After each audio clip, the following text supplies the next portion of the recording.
You're listening to the Let's Talk Marketing podcast hosted by me, Katya Allison. So, what have you gotten yourself into? In short, a good time, great conversation, and a little bit of learning along the way. Through insightful interviews with top marketers, entrepreneurs, and thought leaders, I explore the latest trends, techniques, and strategies in the world of marketing. I'm here to offer you engaging and informative discussions to help you stay up to date on the latest trends and take your marketing skills to the next level. I don't know about you, but I am ready to chat. Are you ready to listen? In this episode, we are covering building your brand strategy with Lisa Poe. Lisa is the founder of LGPR with nearly a decade of experience in marketing and public relations.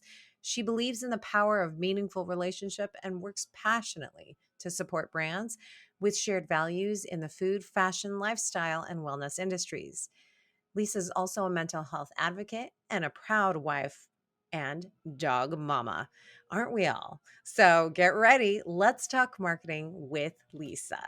I love that you schedule time for entertainment when it comes to like, especially TikTok. I don't know about you, but I will go through the endless scroll, which I love this scheduling. That's fantastic. Now, final question before we do dive into strategy is how do you stay up to date on trends? Because I feel like this is a tough one. And so I'm really interested selfishly. So I'm asking all the guests. You know what? This is a tough one. And I will say at the beginning of starting my own business and when I worked in the corporate world, it was easier for me because I had a little bit more time.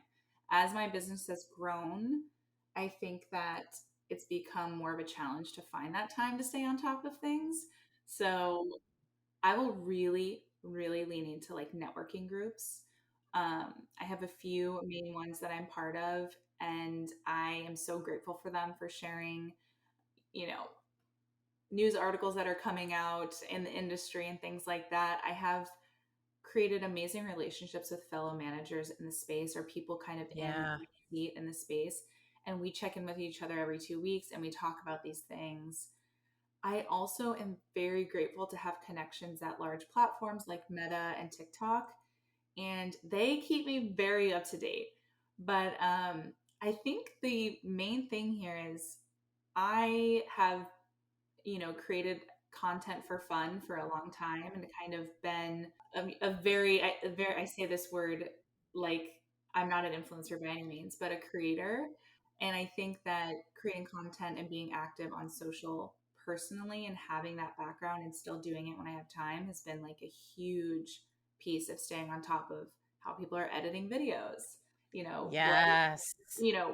like I do it personally. So I think it's very helpful in that sense. It is a really great way to stay up with trends. The groups is huge. Any shout out to the couple groups that you're part of would be fantastic. Yes, I am part of WIM, which is Women in Influencer Marketing. I believe we are both part of We're that. both part of WIM. Yes, so Huge shout out for WIM. Go Jesse. shout out, props. Hi, Jesse.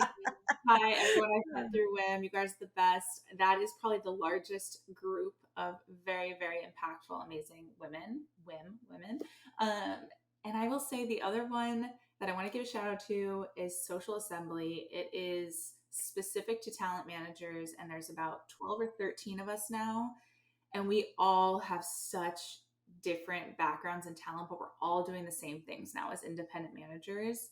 Yeah. And man, if I don't learn so much every like on our biweekly calls, like they are just not only wonderful people, but they are just an amazing resource for me. And I'm so grateful to be Yeah. part of both WIM and Social Assembly. I would say those two. And it speaks to your tendency towards building relationships as well. Being able to be open enough to learn from somebody else, I think, is what a great way to truly stay up on trends. And especially like whether you see yourself as a content creator or not, I think really understanding InShot or CapCut or transitions or sounds, that is, I feel like that's key. I would imagine it also helps you in like negotiations as well too, because there's nothing worse than someone going like wanting to work with an influencer or creator and then having like literally no idea how long that video takes to create. So when you come back with edits, like what are you really asking for? Let me just give you either the raw footage and whatnot. We won't dive too deep into that, but like what a great way to stay up on trends. Actually, be on the social networks, whether you're social or not. Yeah, exactly. And I will say it is helpful as a manager because I know how much work it is that I think a lot of brands or people outside of the industry don't understand. Agree. Agree. All right. Now, let's roll up our sleeves. Let's talk marketing, specifically building out brand strategy. Okay. So, walk me through just kind of the steps of developing a solid brand strategy. Yeah, this is a big question. I'm going to try to keep it concise for everyone listening and try to speak and simplify it, I guess, because it's very nuanced and everything is different. But I will say that the tactics and execution of strategy will differ from brand to brand, of course. But there is a common denominator for most, if not all, brands building a brand strategy. And it's a really good foundation. And I think there's pieces to this to building that strategy out. So you have to start with first and foremost a good product or service. Something genuinely good that is like, either backed by studies or something that has helped you in your life or the founder or creator, whatever the case may be. A really good product will help sell itself, but it's the foundation of a good brand strategy. And I know that sounds simple, but it's very important. I think clear messaging comes after that. What is this? What's the name of this product or service? What does it do? How does it solve people's problems? Getting clear on what that is. Another one is presentation. So, whether that's packaging or a logo or whatever it may be, making sure it's all working together, it's attractive, and it's something that people want to learn more or be part of. And, you know, again, I'm touching on the big pieces here. There's a lot, but Yeah. then I think kind of the next step or next piece to building a good brand strategy is having a team that believes in promoting this product or service. And Yeah. that's building that out. That's having the resources. And sometimes it's one or two people, and sometimes it's 20 to 30 people, depending on the size of the business and brand.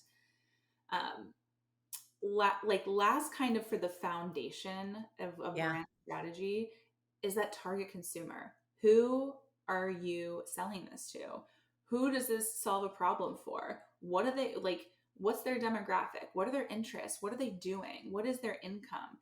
Getting to know who that is and who you're speaking to is integral part of building out the next steps of that strategy. um, the last kind of how to build it out is highlighting the touch points of where that target consumer that we just talked about is going to be. Is Yeah. that print? Is that social media? Is that in-store marketing? Is that Amazon only? Is that on in Times Square in New York? I don't know. Like we're thinking big here, Yeah. but highlighting and identifying where that is. And then you build out the tactics and execution and what that looks like, which is very, very tedious and different for everyone. But I think it's that solid foundation with those pieces I kind of highlighted.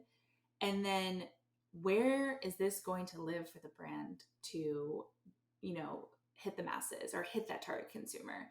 Where is it going to live? And what are those touch points? And identifying that and then building out, the execution from there. Yeah, it sounds like there is a ton of foundation that happens before you even push it out, which is why I was really excited to talk to you about this. I think one of the things that before we scheduled this, that we really started diving into was the viral moments and unpacking those things as well.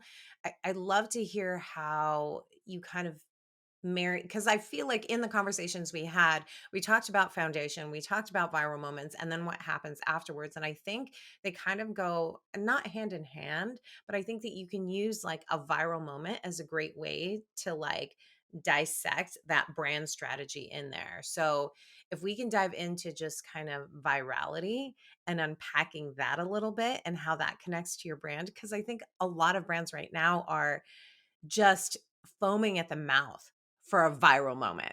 The viral moment is gonna change everything. That's when all the sales are gonna come in. That's the company will just shift completely, which I'm sure that there are examples out there of that happening, but also there was a plan before, during, and after. So dissect that a little bit with me. Yeah, everyone wants that viral moment, right? I think a lot of Yeah, new brands I talk to are like, "What's gonna make us go viral on TikTok?" And it's like, you have to remember the ones that go viral randomly are such outliers that it's not really something that we can really, plan. plan. Exactly. So Yeah, so I think, when it comes to that viral moment, we talk about this foundation of a brand strategy, what it looks like. Without that, that viral moment is so short lived, right? yeah, So if you don't have the good product to lean back on because it goes viral and people realize it sucks, okay, well, we're SOL here. If you don't have that team, like I mentioned, that believes in the product to do the job, how are you going to fulfill what comes after a viral moment, right? How are you going to continue to provide value and product to these consumers? So we can go through line by line of how important that foundation of that brand strategy is before this viral moment happens. And I think if you see brands that have gone viral, and a lot of them, I'm going to use makeup as an example in this conversation. A lot of makeup brands, someone, a big TikToker, let's just say, uses a new contour wand on TikTok, and everyone starts using it and recreating it, and it goes viral. It has a viral moment. If you look at this contour wand or whatever this product is, um, you will see the foundation. The packaging is beautiful. People want to go buy it. It's available, it's accessible. They have the branding, they have the name, they have the team, and they are already in the media and in the consumer's face at other places, in store, on social media. They have that existing platform to where that viral moment is not just a moment, it's a lot longer. And I think that's what brands need to be searching for, is how to remain relevant after the viral push versus just that moment. And I cannot harp enough on how important that foundation is to create and feel really strong in before you go and throw spaghetti at the wall and see what sticks for a viral moment. It's just like, it's really, really important. so would you say like well, actually, what would you say then is a common mistake that brands have? Is it thinking that you can create virality? Is it expecting too much from a viral moment, or is it not setting the foundation? It could be a combination as far as like common mistakes that companies make. I think the biggest mistake here is when the whole goal is to go viral. And I know that sounds silly, and you're like, Mm, anyone in marketing would never no. do that. It's the goal. It's well, I talk to a lot of brands to potentially work with, and that's what they ask me for first thing. And it's like, how did this become a goal in your marketing strategy? I mean, it's something that is great and you can work toward, but I think focusing on just virality is a big mistake. And of course, they all go hand in hand, but Yeah. not being prepared for that. If you want that, if that's what you want, and you work toward that, and you throw spaghetti at the wall, and something does stick, and you're not prepared to how to handle that, I mean, it's a pointless time, anyways. Really. So Yeah. yeah, it's a really, really interesting thing, this like going viral obsession. And it does happen. I think TikTok is a big reason why it's become more top of mind for a lot of brands and brand teams. But again, if you're not prepared, if you're not proactive versus reactive, if you're not looking at what comes next after this viral moment, what good is that going to do for the brand, the team, people working on it, and the consumer in the long run? Yeah. That's so true. And the viral moments aren't really part of, I think they're outcomes that happen from a good brand strategy, which to your point, it is all those foundational pieces and really tying those all together so that viral moment can just live on, and get stitched or whatnot, or get referenced and, fingers crossed becomes part of like, the zeitgeist of like the things that we talk about, right? I mean, I think that's key. But how would you measure the success then of a brand strategy? Like a viral moment is like an outcome and it's only one thing. How as a brand can I measure the success of any brand strategy that I start to execute? Actually, I should say the tactics from the brand strategy that I build out. How am I measuring success, quote unquote, of a brand strategy? I think we can look at this with two pieces, like quantitative and qualitative results. Um, First and foremost, what's your goal for your brand strategy? If it's awareness, we're going to look at quantitative results like reach or number of views, impressions. Who Yeah. are we reaching? How many people?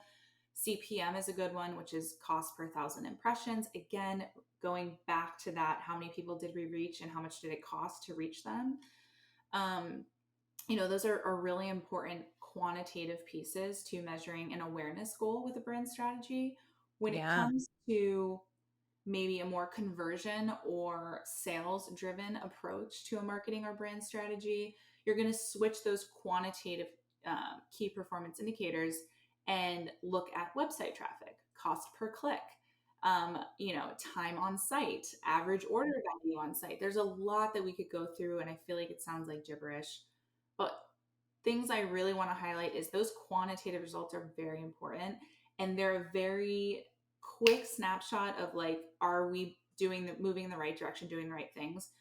But the qualitative data is where I think some people are not putting enough emphasis. And when I say qualitative data, I mean, what are the consumers saying? Are they interested? Is the sentiment positive? Is it negative? Are you solving a problem for them? Are they repeat consumers? Like, are you meeting the needs of the people and the consumer that you are targeting? And I think the best way to look at that, quantitative is great, cost per click, CPM, whatever, great. What are people saying? How are they engaging with you? Are they coming back? And is this sentiment good for your brand online? Is it positive, neutral, negative? What is it?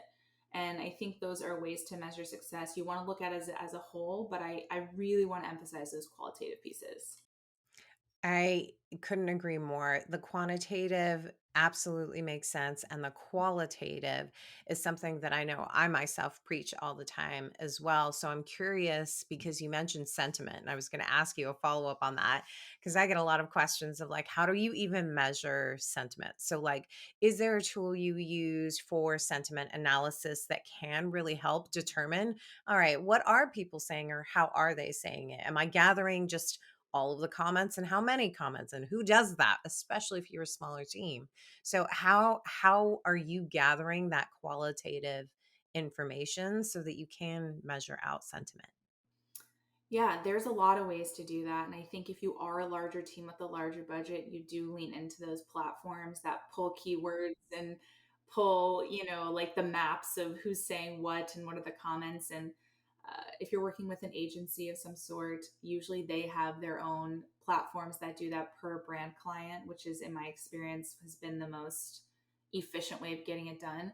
But if you aren't a bigger brand with a team like that, or with an agency of record or something like that with a big budget, it is a little bit more manual. It is going Yeah.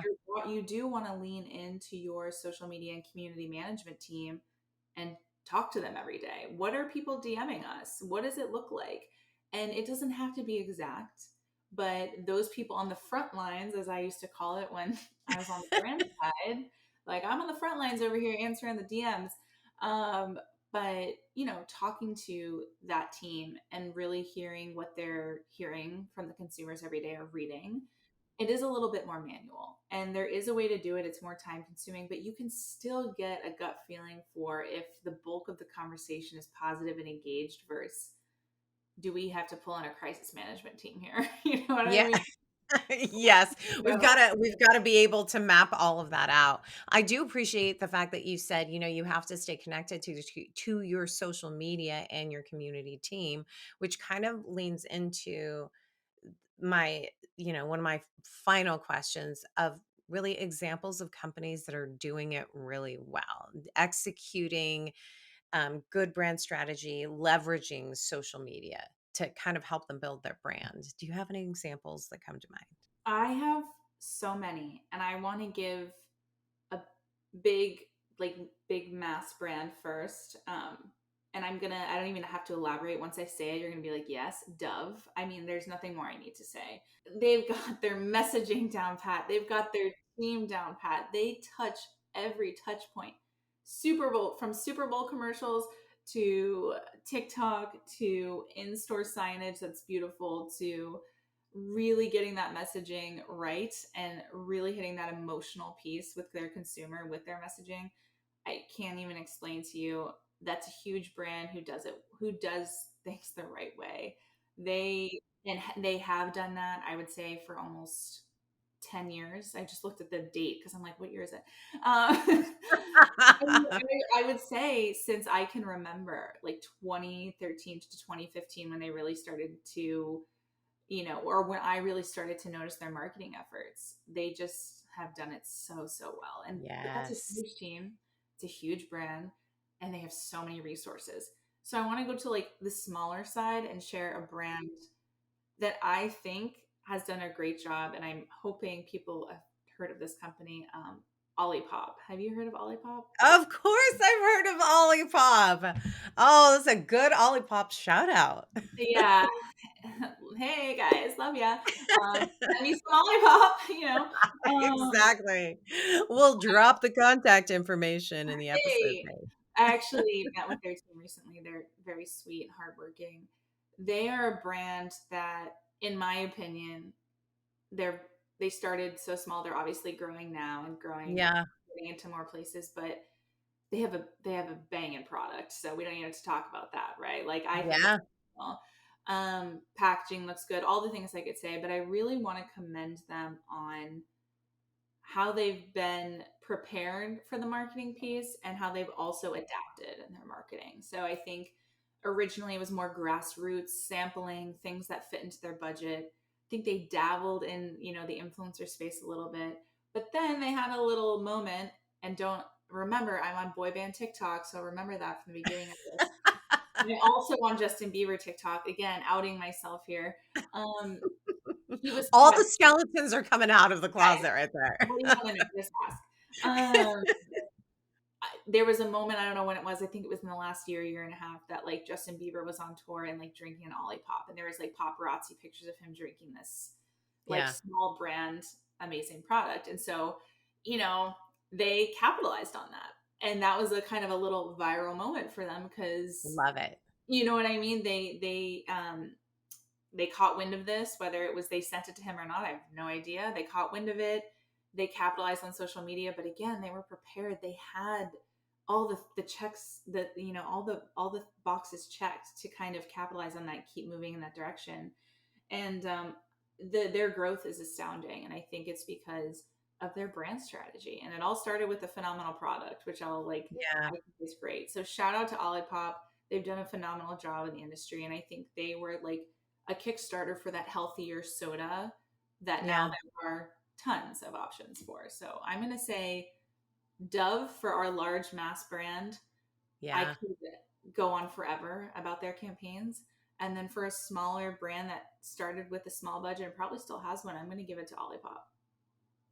Those are good awards to give and really great examples. And one of the things that I really want to hone in on when it comes to the examples that you gave is, to your point, they're both really solid products, but they have a very strong narrative that they always lean back on. Dove, in every single campaign, that emotional pull. It is about like being your authentic self, and literally every tactic, every campaign, you feel that.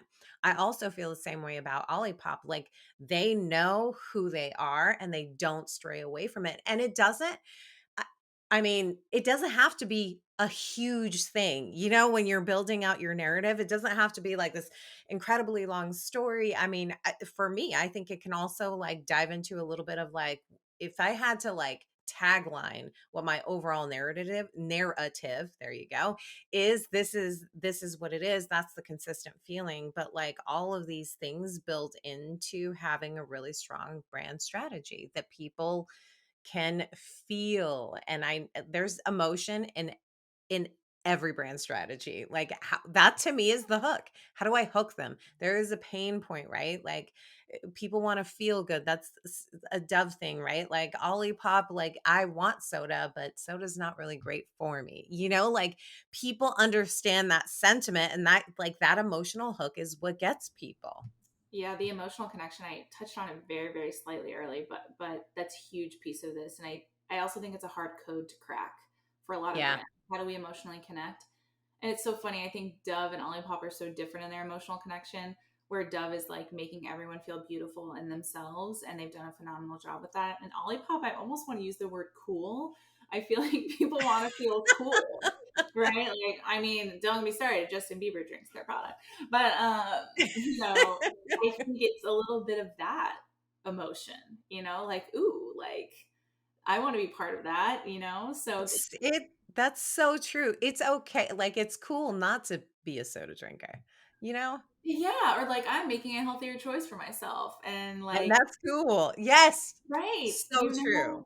it's very much Yes. like, I feel like that sounded a little shallow, but No, I don't think it sounds shallow. I think like it speaks to it's who doesn't want to be cool? I mean, listen, I don't want to be in the corner wallflower. Actually, sometimes I do because I am an introvert that plays an extrovert in like my daily life.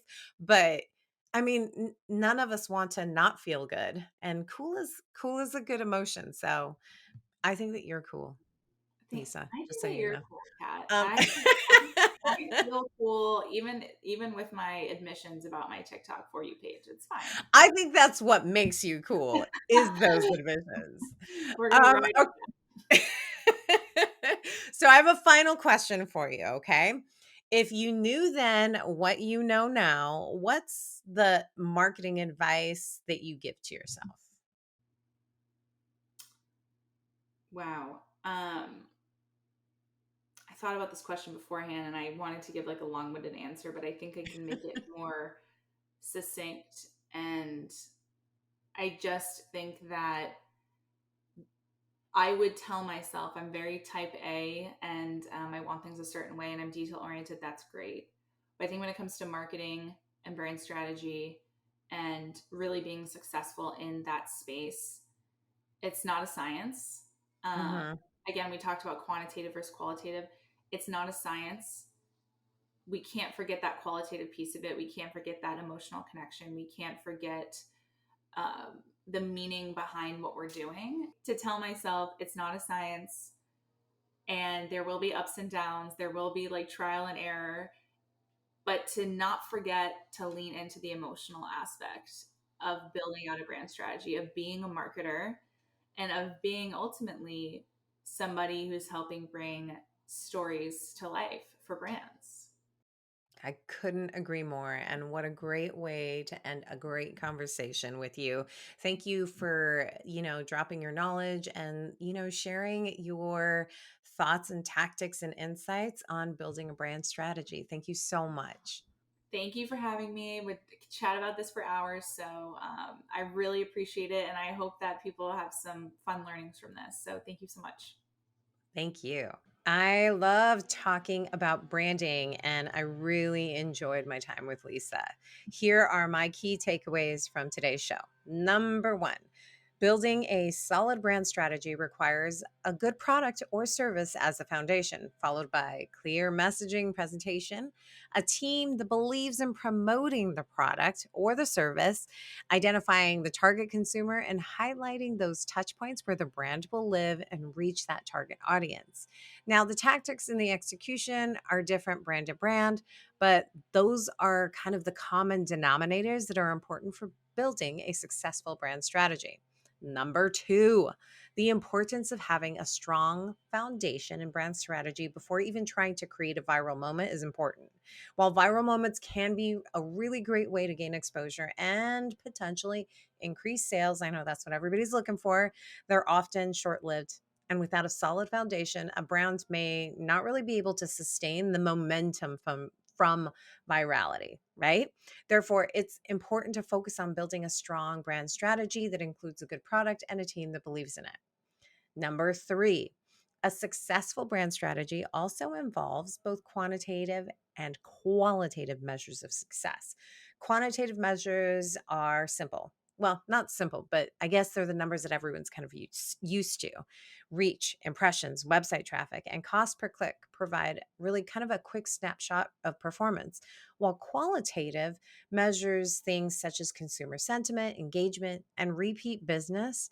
And it provides more of just kind of this nuanced understanding of really how well a brand is doing. Is it meeting the needs of that target audience? It's important to measure both types of data to really kind of fully evaluate the success of brand strategy. Now, I'd love to hear the nuggets of insight that you walked away with from today's episode. Subscribe and follow on LinkedIn, YouTube, Spotify, or wherever you listen to podcasts. A special thank you to my podcast producers, the amazing team at Content Allies. Let me know if you want information. I'm obsessed with them and I love to share. Check out the episode page to learn more about Lisa and also how you can get in touch with me. Thanks for spending your time with me today. And until next time, may the conversation flow, the laughter linger, and the outlook remain optimistic but grounded in reality. This is Katya signing off.